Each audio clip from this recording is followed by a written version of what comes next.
네, 금융당국의 부동산 PF 구조조정 발표에 건설사와 금융회사들이 술렁이고 있습니다. 어떤 사업장들이 경매나 공매로 팔려 나갈지, 새로운 자금을 넣어야 하는 금융회사들은 적극적으로 자금을 투입할지 따져봐야 할 게 한두 가지가 아니죠. 두 분의 전문가 모시고 부동산 PF 연착륙 방안의 성공 가능성 토론해 보겠습니다. 한문도 서울디지털대학교 부동산학과 초빙 교수, 윤지혜 부동산 R114 수석연구원 나오셨습니다. 두 분 어서 오세요. 네, 반갑습니다. 반갑습니다. 자, 이 부동산 PF가 경제 위기를 가져온다, 부동산 위기를 가져온다, 4월 위기설, 5월 위기설 참 말이 많았는데 그거를 조금 정리하기 위한 연착륙 방안을 발표했습니다. 기존의 PF 대책과 어떻게 우선 다른 건지 핵심적인 내용이 뭔지 좀 먼저 짚어보고 싶은데요. 윤지혜 연구원님 어떻게 다른 겁니까? 그동안에 해온 이 PF 대책과. 예, 일단 시작점을 설명을 드리자면 우리가 이제 2022년에 금리 인상이 이제 본격화되면서 PF 쪽 프로젝트 파이낸싱이라고 하는 사업들이 문제가 되는 시점이 도래했고요. 네. 그게 이제 시발점이 됐던 부분들이 이제 강원도 쪽에서 레고랜드 사태라고 불리는 그런 상황이었습니다. 그게 2022년 10월에 한국은행을 위시한 금융당국의 50조 원 플러스 알파 계획으로 나왔던 거고요. 그 이후에 현재 2년여 정도가 지나면서 약 94조 원 플러스 알파 계획으로 확장이 돼 있습니다. 네. 다만 그때부터 현재까지의 여러 가지 이제 PF 지원 계획들은 대부분 부실 사업장들에 대한 만기 연장 혹은 지원 혹은 저리 대출 이런 형태의 사실은 사업 존속과 관련된 이슈였다면 예.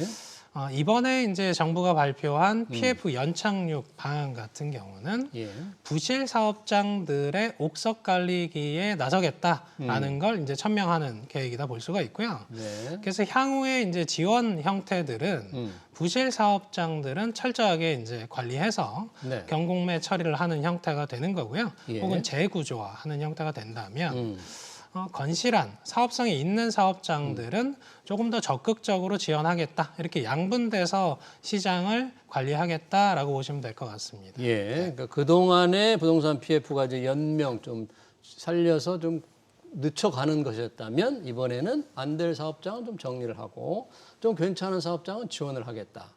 그러면 이 새로운 PF 대책은 그러면 될 사업장, 사업성이 안 좋은 사업장 어떻게 나눈다? 그런 기준이 좀 확실하게 달라진 겁니까, 교수님?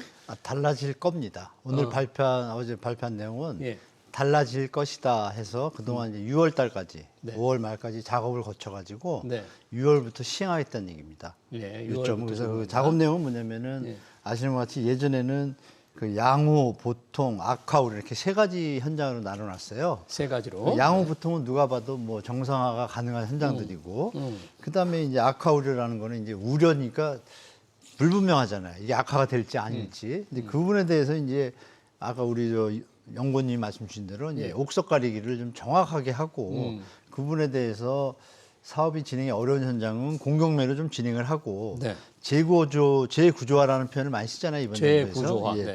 현장을 타 시행자가 매입을 해서 물론 공공기관도 가능하고 LH도 매입을 해서 자본을 좀 더 투입해서 정부 입장에서 사업이 가능할 수 있도록 진행하겠다는 게 이 골자입니다, 요점은. 중요한 것은 추가적으로 중요한 내용이 뭐냐면 갑자기 PF 어떤 현장에 대해서 기존의 부동산 PF 사업 현장뿐이 아니라 신탁사나 새마을금고에서 이제 토지담보대출이라든지 이런 부분도 좀 이따 말씀드리겠지만 이 채무 확정에 대한 확약 같은 것에 대해서 그 부분도 이 안정화 대금 대상에 포함을 시켰어요. 그래서 간혹 갑자기 135조가 왜 230조가 그러는데 그게 이제 부실에 대한 우려를 이제 체크해 보겠다는 겁니다. 그래서 전방위적으로 이제 부동산 PF뿐이 아니라 그것과 연관된 파생적인 어떤 시스템도 다 이 카테고리 안에 넣어서 총체적으로 연착륙을 진행하겠다는 게 이제 정부의 입장입니다. 그러면 우선 말씀하셨으니까 그동안 저희가 부동산 PF 대출 잔액하면 언론에서 135조 했는데 금감원이 발표한 걸 보니까 이제 230조였단 말이죠. 잠깐 한 교수님이 이제 언급은 해주셨는데 어떻게 해서 이렇게 규모가 확 늘어난 거예요? 예, 아무래도 이제 대상을 좀 확장하다 보니까 그 규모에 대한 것들이 평가 금액이 늘어났다 이렇게 볼 수가 있는데 기존에 이제 새마을금고 같은 경우는 우리가 이제 타 부처 관리 감독을 받던 기관입니다. 이 부분들까지 포함을 하고 거기에 이제 그 특성이 유사한 토지담보대출 혹은 채무보증 이런 부분들까지 전방위적으로 확장을 하다 보니까 이 100조 원에 가까운 PF 자금 규모가 더 커졌다 이렇게 평가가 되는 부분이고요. 예. 그래서 이 부분들을 평가한 부분들을 넓히면서 동시에 이 부분들에 대한 관리에 대한 기준들을 아까 한 교수님 말씀하신 것처럼 4단계 이제 등급으로 분류를 해서 네. 부실한 사업장들 중심으로는 솎아내겠다라는 것들을 하려면 결국은 전체 범주에 대한 것들을 확정을 해야 되는 거죠. 예. 기존에 이제 축소해서 범주를 보게 되면 사실은 부실 사업장들을 명확하게 솎아냈다라고 볼 수가 없기 때문에 예. 일단 확장을 하고 거기서 단계들을 분류해서 기준에 따라서 정리하겠다라는 부분들을 한 5에서 한 10% 지금 보고 있는 상황입니다. 5에서 10%가 이제 구조조정 대상이 아닐까 이렇게 이제 추정을 그렇습니다. 하는 건데. 그러다 보니까 최대치로 봤을 땐 한 23조 원 가까이가 되는 거죠. 예. 그 대상이 되는 게 이게 분류한 기준으로 보면 악화 우려가 이제 나눠지면서 유의 그리고 부실 우려 네네. 3, 4단계가 이제 구조정 대상이라는 거잖아요. 한 단계 악화 우려가 2개로 이제 더 확산된 거죠. 좀 세분화됐죠. 예. 유의와 부실 우려는 어떻게 좀 다른 건가요, 이게? 그러니까 유일 경우에는 그 정부에서 얘기하는 재구조화. 재구조화. 네, 거기에 해당되면은 이제 정부가 시행자가 뭐 체인지를 한다든지 아니면 LH가 매입을 해서 다른 사업의 형태로 간다든지 이런 형태를 취하는 것이고 예. 부실 우려는 그냥 바로 이제 경공매로 경매 그러니까 처음에는 이제 자율 매각을 그러니까 지금 사업성 평가를 이제 마치고 나면 이 현장은 부실 우려 현장이니 대주단에서 일단 토의를 하겠죠. 대주단에서 부실 우려 현장이니 거기에 뭐 관계된 채권단들이 있을 거 아니에요. 대주기관들이 예. 그거에 대해서 이건 공공매로 가는 것에 타결을 보는 거죠. 공경매로 이제 처리되는 것이 말씀드린 부실 우려에 해당되는 거고 유의사항들은 이제 재구조화 쪽으로 한번 한 단계 다시 한번 정상화시키는 과정을 거치는 겁니다. 그래서 그 부분에서 이제 이런 부분도 있죠. 아까 이 130조에서 230조로 느는데 거기서 이제 신탁사 개정 채무보증 확약이 있는데요. 이게 신탁 회사들의 채무 보증. 네네. 이게 이제 우리 시청자분들이 좀 아실 게 네. 지금 이제 현장 중에 이제 보통 시공사, 건설사들이 책임 준공을 하다 보니까 건설사가 부채를 대신 안게 되잖아요. 그러다 보니까 뭐 어떤 부실한 어떤 건설사들은 힘들어하지 않습니까? 근데 이제 신탁사가 어떤 현장들이 있냐면 그 관리 신탁 형태로 해가지고 이 사업장이 준공을 안 됐을 경우에 대해서 채무 보증, 그 보증에 대해서 그러니까 은행들이 대출한 금액에 대해서 우리가 보증서겠다. 신탁회사가? 안 되면 우리가 막아주겠다. 이 얘기죠. 확약을 했으니. 그러니까 요번에 그게 좀 몰렸습니다. 그래가지고 3월인가 2월에 어느 투자자산 운용사가 예. 자기들 채권을 회수하려고 그러니까 PF 현장은 맞죠. 맞는데 신탁사가 개입이 됐죠. 예. 그러니까 신탁사가 채무보증 확약을 했기 때문에 신탁사가 돈을 돌려줘야 되는 거예요. 신탁회사가? 건설사는 아닌데. 건설. 근데 신탁사도 현장들이 많잖아요. 예. 근데 이게 이제 갑자기 몰려들면 그런 현장들이 꽤 많이 있거든요. 전국에 신탁사 들어간 데가. 신탁사의 채무 보증한 현장이 꽤 많다 그런 얘기예요. 네, 거기가 그러니까 금액이 130조에서 많이 늘어났잖아요. 이제 그런 겁니다. 그래서 그 신탁사들이 자금 유동성이 부족하게 되면 또 문제가 되잖아요. 그 부분을 이번에 이제 정부가 이제 그것도 가져온 겁니다. 새마을금고와 같이 그 부분을 같이 보셔야 돼서 그러니까 이제 결국은 이런 걸 다 합한 통째를 가지고 말씀드렸던 6월까지 이 대주단하고 협약을 거쳐가지고 사업성 평가 기준을 이제 금융기관 또 의견 들여가지고 만든 다음에 그 다음부터 이제 본격적으로 옥석 가리기를 들어가서 네. 말씀드렸던 대로 우려 현장은 재구조화 들어가고 부실 우려는 그냥 바로 이제 경공매 쪽으로 이제 정부가 금융 지도를 이제 하게 될 겁니다. 그래서 결론적으로 말씀드리면 영원님 말씀대로 그 비율을 정부는 10%라고 발표를 했잖아요. 5 내지 10%다. 네, 근데 그거를 100% 믿을 수는 없습니다. 아, 그래요? 아직 사업성 평가 기준 다 안 나왔잖아요. 네. 그러니까 추측이죠. 그러니까 그 10%가 20%가 될 수도 있고 그런데 중요한 건 정부가 그쪽 방으로 의지를 갖고 연착륙을 위해서 애쓴다는 면에서는 긍정적입니다. 다만 이 부분이 현재 높은 주택 가격을 유지하는 것으로 오인되거나 그런 역량의 어떤 결과들이 나타나면 그건 또 정부가 또 조절을 해야겠죠. 네. 네네. 이게 유지가 되면 가격이 유지가 되잖아요. 네네. 그런 부분도 같이 좀 고려해야 될 것 같습니다. 네. 근데 정부가 금융당국이 5 내지 10%가 구조조정 대상이다. 네. 유의나 부실 우려 두 단계에 해당될 게 최대 10%. 나름의 어떤 근거를 가지고 정부가 추정을 했을까요? 아니면은 나름 사전 조사를 이렇게 다 해본 다음에 요 정도가 되겠다 이런 판단을 한 걸까요? 뭐 관련해서 저도 그래서 이제 자료들을 찾아봤는데 사실 5에서 10%에 대한 기준을 명확하게 제시를 하고 있진 않습니다. 다만 이제 아까 그 서두에 설명드린 것처럼 우리가 이제 레고랜드 PF 사태 이후에 2년여 정도의 시간이 지나면서 정부 차원에서는 사업장들 전수조사를 이미 했습니다. 했고 그중에 이제 이자를 지연하는 사업장 혹은 이미 부실화된 사업장들에 대한 리스트를 정부가 갖고 있다라고 평가를 할 수밖에 없고요. 다만 그중에서 지원 대상이었던 부분들을 이제 옥석 가리기를 하는 부분이다 보니까 아무래도 현재 시점을 기준으로 이미 이자 납입이 안 되고 있거나 혹은 이미 부실화돼서 경공매에 들어갔거나 이런 사업장들 플러스 알파 정도에서 산식을 계산하지 않나 이렇게 생각을 하고 있습니다. 네. 그러면 5 내지 10% 정도라면 금융당국 추정분이 이 정도라면 건설 시장이라든지 부동산 시장, 금융회사들의 조금 뭐 충격이랄까 아니면 뭐 어떻게 받아들일까 이 정도 시장이 뭐 감내할 수 있다고 해야 되나 아니면 어떻게 여기서 결정적인 거는 이제 대주단이 정부의 가이드라인에 대해서 동의를 하냐가 문제겠죠. 대주단이 뭐 이거 계획상에 보면 이제 신디케이트도 1조에서 5조 정도 확대하고 그 부분에 대해서는 신규 투자, 재구조화 대상 이런 신규 투자 했을 때 그 부분에 대해서 금융 건전성에 대한 자본 규제 사항을 좀 완화시켜주고 이런 여러 가지를 복합적으로 연구해서 던져놨는데. 이 금융기관 입장에서요, 정부가 보는 현장에 입장하고 사업성 평가 대상을 했는데, 그런데 그것이 금융기관 입장에서 이것이 또 돈을 투입했다고 해서 살아날 가능성이 없다라고 판단되면 충돌이 일어나겠죠. 그래서 이제 그나마 정부가 한 발 물러선 게 그 부분에 대해서 4분의 3 동의라는 개념을 넣었어요. 그전에 3분의 2만 대주단이 동의하면 그 결정을 따르기로 했는데 대주단의 입장을 고려해서 4분의 3으로 그걸 확대했어요. 그러니까 만기 연장을 하려면 연장을 하든지 경공매를 붙이든지 의견들을 조율할 거 아니에요. 좀 까다로워졌네요. 네, 그러니까 그 얘기는 뭐냐면 금융기관 중에서 4분의 1만 반대를 하면 그거는 그 현장은 PF 정부의 의도와는 상관없이 각자 도생의 형태로 가게 되는 거죠. 그러니까 시행자의 입장과 대출기관의 입장이 다 틀리고 정부의 입장이 약간 쪽에 차이가 있겠냐. 그 얘기는 뭐냐면 최근에 30개 현장이 부동산 PF에 대해서 3월 달에 발표를 했죠. 그거에 대해서 이제 대주단에서 올렸는데 30개 현장이 부결이 됐습니다. 의견이 안 맞아가지고. 30개 그런 걸 감안하면 정부가 지금 전체적인 로드맵은 잡아놨는데 금융기관의 입장에서 저축은행 입장에서 예를 들어서 손실이 계속 나고 있고 채권 회수하는 게 더 지금 급박해요. 그럼 정부의 입장하고는 상충하지 않습니까? 그러니까 이런 부분들이 어느 현장에 나타날지는 아무도 모르죠. 정부는 이제 긍정적으로 5에서 10%를 이제 보고 있는 것이고 현장별로 결정적인 건 이거죠. 이렇게 재구조화나 PF 투입이 됐을 때 그러면 결론은 뭔가요?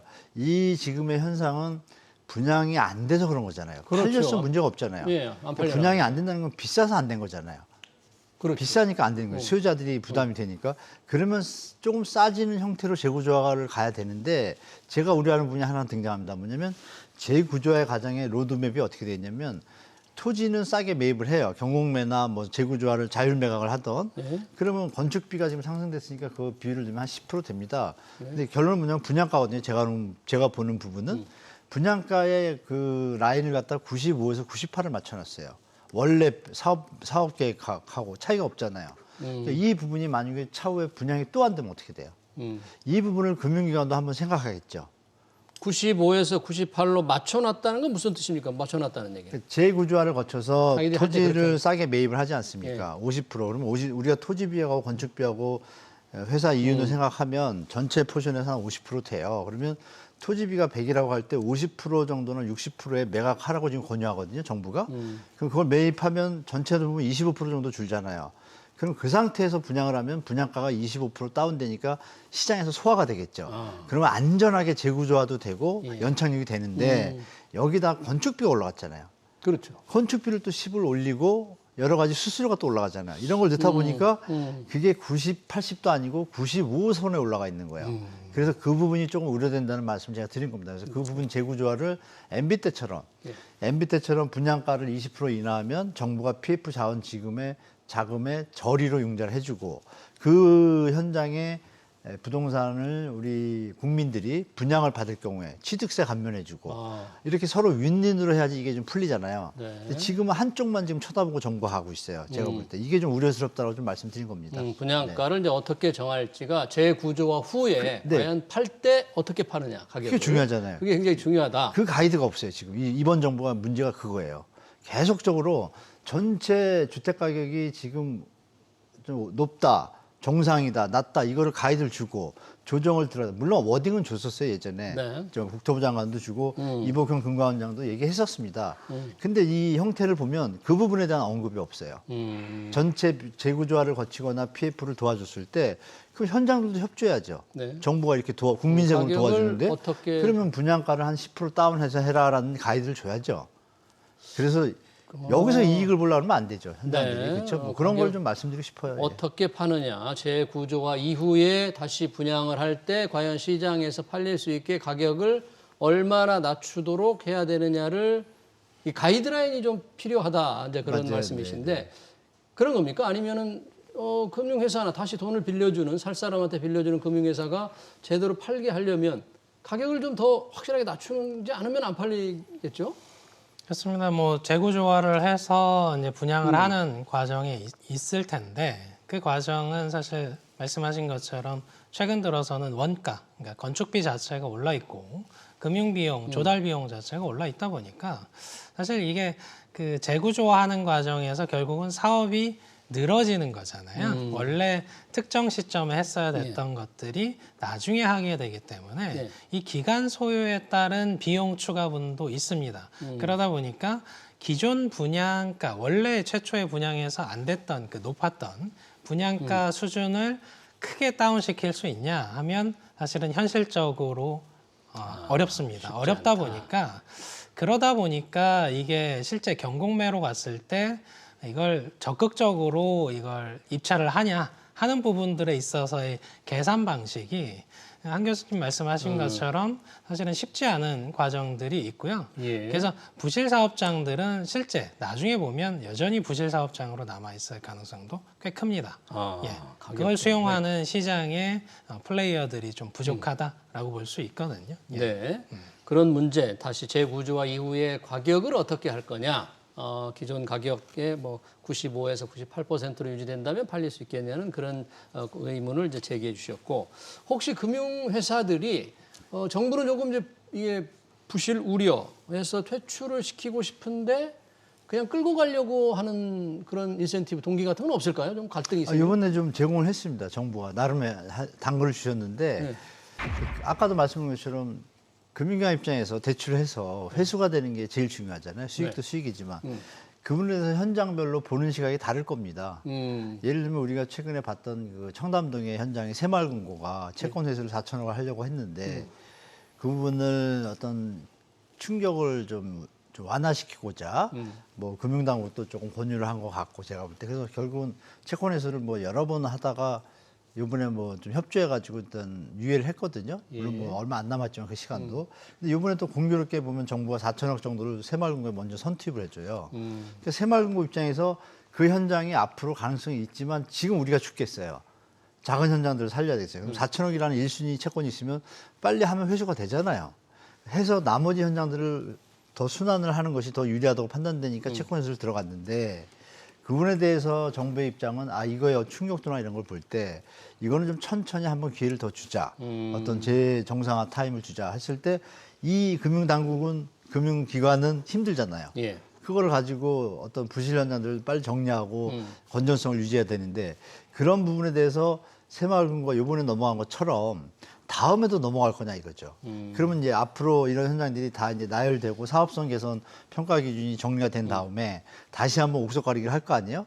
그 중에서 이제 어느 금융기관이 우리는 지금 우리가 죽겠어서 이거는 일단 회수를 하겠습니다 했을 때 투표를 들어가잖아요. 예. 그 부분에서 투표 의결이 정부 의지와 다르게 회수로 들어가면 정부의 의도와 다른 모습으로 나타나는 어떤 현장들이 좀 있을 수가 있겠죠. 그래서 네. 금융당국이 그걸 미리 알고 그러면 그런 거에 대해서 신용 건전성이나 자본 신용 공유에 대해서 그 자본 규제 상을 좀 완화시켜 준 거예요. 그렇다면 약간 숨통을 틀 수는 있거든요. 네. 거기에 선택은 금융기관들에게 달려 있겠죠. 대출기관들에서 그거는 그분들의 속은 제가 모르지만 아마 현장별로 심사숙고해서 아마 결정할 것 같습니다. 현장별로 판단을 할 텐데 이번 정부 대책을 보니까 뭐 사업성이 충분한 정상 PF는 30조 원이 넘는 보증을 통해 확실하게 금융을 공급한다. 이건 뭐 어떻게 바람직한 겁니까? 좀 과도한 혜택이라고 봐야 되나요? 어떻게 해석을 해야 되나요? 올해 3월부터 해서 그 30조 원에 네. 대한 자금 중에 실제로는 한 18조 원 정도는 이미 자금 소유가 된 상황이고요. 이미요? 예, 그렇습니다. 근데 이제 이 30조 원에 대한 자금 지원에 대한 성격을 마치 이제 무상 지원처럼 이해하시면 곤란하고요. 네. 실제로는 이 부분도 결국은 정당한 이자를 받고 지원하는 부분들이고요. 중요한 점은 이런 겁니다. 우리가 어떤 그 PF 사업이 모두가 부실하진 않지 않습니까? 그러다 보니까 정상 사업장이 있고 부실 사업장이 있는데 네. 기존에는 이 두 가지를 다 끌고 가려고 노력을 했다면 지금은 두 가지를 분리를 해서 정상 사업장에서는 자금 지원을 확실히 하겠다 이런 취지니까 30조 원에 해당되는 자금이 많다 적다의 문제가 아니고요. 정상 사업장을 확실히 지원할 수 있는 수준이냐 아니냐가 중요합니다. 근데 현재까지 지원 규모로 봤을 때 18조 원 정도가 지원이 됐기 때문에 나머지 정도에서의 자금 지원 규모로는 일단 뭐 충분한 수준으로 보고 있습니다. 다만 이제 시장 여건에 따라서 부실 사업장들이 이제 늘어나는 형태가 되면 문제가 되겠습니다만 사실은 그 임계점은 현재는 좀 지나 있다 저는 평가하고 있습니다. 예. 그러니까 정상 사업장 30조 원은 뭐 규모보다는 이제 확실하게 이제 지원을 해서 더 잘 돌아갈 수 있게 해주느냐 안 하냐의 문제일 수 있고 사업성이 부족한 사업장의 경우에는 은행과 보험사 위주로 우선 1조 원을 신디케이트 론을 먼저 조성한다. 뭐 최대 5조 원까지 확대한다. 이런 건 어떻게 보십니까? 이거는 좀 당장 이렇게 시급하고도 필요한 거죠, 이거는? 이게 워딩에 답이 나와 있습니다. 네? 제 말씀 주신 것처럼 네. 사업성이 부족하잖아요. 네. 사업성이 없다는 얘기잖아요. 쉽게 말하면. 네. 없는 현장을 재구조화, 아까 말씀 우리가 나눴던 네. 싸게 토지를 매입을 해서 건축비 인상분 부여하고 이렇게 했는데 그 마지막 분양가가 시장에서 소화될 수 있는 수준이라면 이건 좋은 정책이죠, 아주. 시장에서 근데 분양가가. 정부가 처음에 던진 로드맵은 95에서 98을 잡아서 제가 우려스럽다는 거죠. 그러면 만약에 그것으로 계속 갈 경우에는 이 부실 사업장 입장에서 만약에 이거를 지원을 안 받는다 그러면 그냥 부도잖아요. 그 손실과 자기가 손실이 만약에 50%가 날 건데 10%로 줄인다면 그것도 도움이 되지 않습니까? 그렇죠. 그런 부분은 서로 공유해야 되겠죠. 정부가 지원. 그런 부분에서 정부가 로드맵을 아까도 말씀을 드렸지만 가이드를 정확히 줘야 된다. 시장에서 소화될 수 있는 가격으로 손실을 최소화하되 도와주되 그러면서 신디케이트에 지원하는 형태들의 어떤 대출기관들의 입장도 충분히 반영하는 거를 동시에 가야 되는데 여기는 그냥 놔두고 분양가가 그대 있으면 나중에 무슨 일이 벌어져요. 새로 투입한 자금 자체도 또 문제가 되잖아요. 그럴 수 있겠네요. 분양가 이런 높으니까. 부분에 대한 로드맵을 정확하게 얘기하라고 제가 계속 말씀드린 겁니다. 정부 측에다가.